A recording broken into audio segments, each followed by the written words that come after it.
Nagsagawa ng test run ang North Korea. Alright. Take 2 po tayo. Nagsagawa ng test run ng North Korea ng kanilang pinakabagong hypersonic missile nito lamang Lunes. Yan at iba pang mga napapanahong balita mula sa iba't ibang panig ng mundo sa Global Headlines Report ni James Galangge. Balita mula sa North Korea. Naging matagumpay ang test launch ng pinakabagong North Korean hypersonic missile noong Lunes.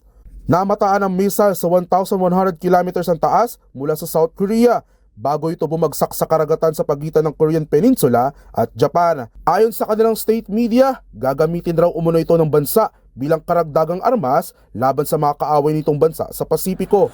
Samantala, niyanig naman ng isang 6.8 magnitude earthquake ang Tibet sa China na ikinasawi ng hindi bababa sa 120 katao at ikinasugat ng nasa halos 200 individual. Ayon sa mga otoridad, aabot sa mahigit 3,000 na mga kabahayan ang nasira at halos 400 naman ang natrap mula sa mga gumuhong gusali. Kasabay pa nito ay ang pagpalo ng malamig na negative 18 degrees Celsius na siyang naging dagdag pasakit para sa mga nawalan ng tirahan. Naramdaman din ang pagyanig sa mga karatig nitong bansa tulad ng India, Bhutan at Nepal.